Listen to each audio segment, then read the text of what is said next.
রামিসার মতো বাচ্চার যেমন আজকে খুব দ্রুত আপনি 19 দিনের মধ্যে এবং টানা বিচারের মাধ্যমে একটা বিচার করে দিয়েছেন, আপনি আমার অন্য বাচ্চাদের রায়ও এভাবে তাড়াতাড়ি দিতে পারছেন কিনা আমি বিচার বিভাগকে প্রশ্ন করছি।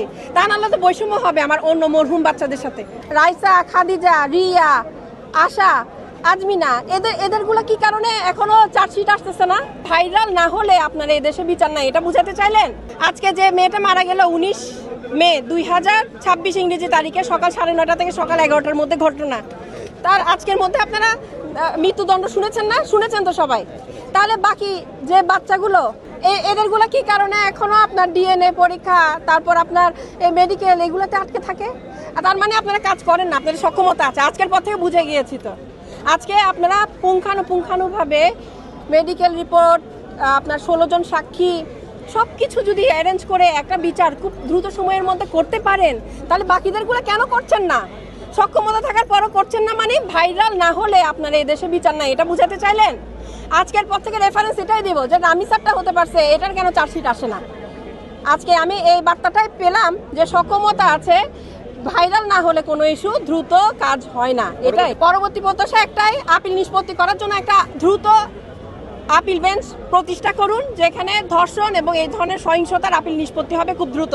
কারণ আমরা জানি এখান থেকে যে রায়টা হয় এরপরে আপিলে গিয়ে ওইটা আটকে যায়, কারণ আপিল বেঞ্চ একটা। এখন আপনি যদি সেপারেট একটা ইন্ডিভিজুয়াল আপিল বেঞ্চ প্রতিষ্ঠা করতে না পারেন, তাহলে তো আপনার এই ধরনের মামলাগুলোর আপিল নিষ্পত্তি হতে বছরের পর বছর কালক্ষেপণ হবে। এটা বাবা মা এবং ভুক্তভোগীদের জন্য একটা হয়রানি, আর কিছু না। সেজন্য আমি যারা কর্তৃপক্ষ এবং আমি সরকারের কাছে বিনীতভাবে প্রার্থনা করব, সব কিছু তো করছেন, রাস্তাঘাট, এই কৃষক কার্ড, এই ফ্যামিলি কার্ড, কত কিছু করছেন না? একটা আপিল বেঞ্চ করে দেন প্লিজ, মা হিসাবে চাইছি। একটা আপিল বেঞ্চ করে দেন, আমার বাচ্চাদের যাদের বিচারগুলো আপিলে গিয়ে আটকে আছে খুব তাড়াতাড়ি দ্রুত নিষ্পত্তি হয়ে ফাঁসির রায় হোক, যে রায় হোক, এটা কার্যকর করে দেখান। কার্যকর না হলে সমাজ থেকে কোনো দিন আপনি অপরাধ নির্মূল করতে পারবেন না। ওখানে আসামি নিজেই বলেছে সে মাদক গ্রহণ করতো। আমাদের দেশ থেকে যদি মাদক আপনি নির্মূল করতে না পারেন, এভাবে তো রামিসার মতো আমার মেয়ে, আমার বোনের মেয়ে, আপনার মেয়ে, সাংবাদিকের কন্যা, সবাই তো এই ঝুঁকিতে থেকে যাচ্ছে। সরকারের কাছে একটাই চাওয়া, মাদকটা নির্মূল করেন প্লিজ।